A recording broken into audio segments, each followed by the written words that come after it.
নীতি আদর্শ পাগল কেউ না। আমরা বিশ্বাস করি মাদার গাছ লাগিয়ে আমের আশা করা যায় না। চরিত্রহীন, ডাকাত, বদমাশ এবং নীতিভ্রষ্ট মানুষের মাধ্যমে এ দেশ চালালে কোনোদিন দেশ শান্তি হবে না। আবার আন্দোলন করতে হবে, গোল টেবিল বৈঠক করতে হবে। স্পষ্ট কথা। আপনি ভাবতেছেন যে হিন্দুদের কি হবে ইসলাম আসলে? এখানে বিশাল একটা দর্শনের ভুল। হিন্দুরা চায় কি? শান্তি, মুক্তি, তাদের অধিকার। যদি ইসলাম তাদের মুক্তি, তাদের অধিকার দিতে পারে, তাই ইসলাম নিয়ে আপনার ফুবিয়া কেন? নিগৃহীরা কি চায়? তাদের শান্তি, তাদের অধিকার। যদি ইসলাম তাদের অধিকার প্রতিষ্ঠা করতে পারে, তাহলে ইসলামের নাম শুনলে আপনার ফুবিয়া কেন? যদি বৌদ্ধদের অধিকার ইসলামের মধ্যে থাকে, আপনি দেখেন সেকুলারের নিয়ে আলোচনা করলে আমাদের মধ্যে কোনো ফুবিয়া নাই, কমিউনিজম নিয়ে আলোচনা করলে কোনো ফুবিয়া নাই, ডেমোক্রেসি নিয়ে আলোচনা করলে ফুবিয়া নাই। কিন্তু ইসলামের কথা বললে ইসলাম মানিটা কি? তার মানিটা কি? ইসলাম সমস্ত জাতি, সমস্ত ধর্মের, সমস্ত ব্যক্তির অধিকারকে প্রতিষ্ঠিত করতে পারে। ইসলামী আইন করলে সমস্যা কোথায়? আমাকে দেখান যে ইসলাম আসলে অমুক জায়গায় সংঘর্ষ হবে, সেটা আমাকে দেখান। যদি আমি মনে করি ইসলাম আসলে সবার অধিকার প্রতিষ্ঠিত হবে, তাহলে একটা আইন এবং নীতি অনুযায়ী আমরা চলি। সমস্যা কোথায়? দেখেন, ইসলামের মধ্যে যেমন হিন্দুদের অধিকার দেওয়া আছে, একটা কুলি, মজদুর, ঋষি, কামার, মুচির অধিকার দেওয়া আছে। আপনি দেখেন পশুর অধিকার দেওয়া আছে। আমি স্পষ্ট ভাষায় বলতে চাই, বলার চেষ্টা করব, জানি না সময় তো একেবারে সংক্ষিপ্ত। হযরত ওমর ইবনে খাত্তাব রাদিয়াল্লাহু তাআলা জমানাতে দেখেন তো, আবু বকর সিদ্দিকের জমানাতে দেখেন তো, আবু বকর সিদ্দিক রাদিয়াল্লাহু তাআলার স্ত্রী বলতেছে আমার একটা মিষ্টি খাইতে মনে চায়, সেই টাকা তো নাই। ঠিক আছে, ব্যবস্থা করতেছি। একটা উদাহরণ শোনেন, তারপর দেশ নির্মাণ করার চেষ্টা করি আমরা। বিনর্মন তো করবো, কিন্তু ভিত্তিটা কি? আবু বকর সিদ্দিক রাদিয়াল্লাহু তাআলার স্ত্রী তার ভাতার থেকে মোটামুটি কিছু কিছু জোগাতে কিছু টাকা জমা করছেন। এবার হাতে দিয়েছেন আবু বকর সিদ্দিক রাদিয়াল্লাহু তাআলার কাছে যে আপনি মিষ্টি কিনে নিয়ে আসেন। বলে তুমি টাকা পেলা কোথায়? বলে আপনার যে ভাতা, সেই ভাতার থেকে কিছু কিছু আমি সংগ্রহ করে।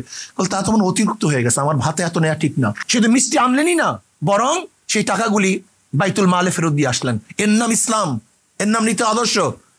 আজকে দেখবেন আমাদের বাংলাদেশ, আমরা বলি গরিব গরিব গরিব গরিব, অথচ আমাদের ডিসিদের কত খরচ হয় দেখেন। ডিসির পিছনে বাংলাদেশ কত টাকা খরচ করে, একজন এসপির পিছনে বাংলাদেশ কত টাকা খরচ করে, একজন সচিবের পিছনে কত টাকা খরচ করে। আমাকে বলুন, যে বাংলাদেশ আমরা বলি গরিব রাষ্ট্র, সেই রাষ্ট্রের একজন আমলা, কর্মচারী যদি হাইফাই গাড়িতে চলে, তাহলে অবস্থাটা কি? আমাকে বলুন তো।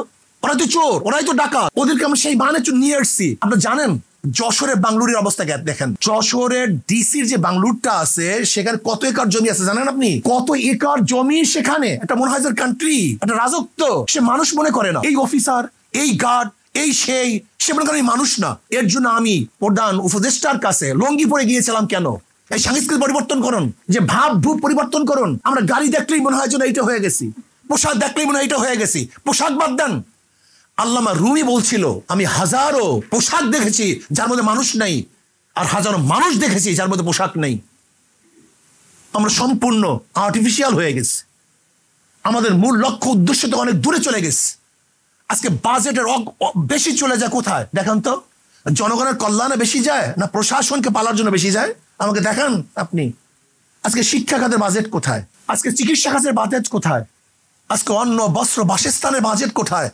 আর দেখেন আর্মিদের বাজেট কত, দেখুন আজকে প্রশাসনের বাজেট কত, চুরি কত, ডাকাতি কত। এগুলি পরিবর্তন করতে হবে। মনে করতে হয় প্রত্যেকটা প্রশাসনের লোক এদেশের কর্মচারী, তারা চাকুরিজীবী। চাকর মানে চাকুরগিরি করে যে জীবিকা নির্বাহ করে তার নাম চাকরিজীবী। আইনজীবী যে আইন ব্যবসা করে জীবিকা নির্বাহ করে তা আইনজীবী। বুদ্ধিজীবী যে বুদ্ধি বিক্রি করে নিজের পেটটাকে চালায়, সে হলো বুদ্ধিজীবী। আর চাকুরিজীবী যে চাকরগিরি করে জীবিকা নির্বাহ করে, সে হলো চাকরিজীবী। কাজে আমরা জনগণ মালিক, সমস্ত রাষ্ট্রের যারা কর্মচারী তারা আমাদের গোলাম, আমাদের অধীনস্থ, আমাদের চাকর। কিন্তু তাদের ভাব দিয়েছে কি এখন জনগণ হয়ে গেছে গোলাম, আর যারা আমাদের কর্মচারী তারা হয়ে গেছে মালিক। এটা হবে কেন? এটা হতে পারে না। ওমর ইবনে খাত্তাব রাদিয়াল্লাহু তাআলা আনহু এর জন্য নিজে মাটির মধ্যে শুয়ে থাকতেন।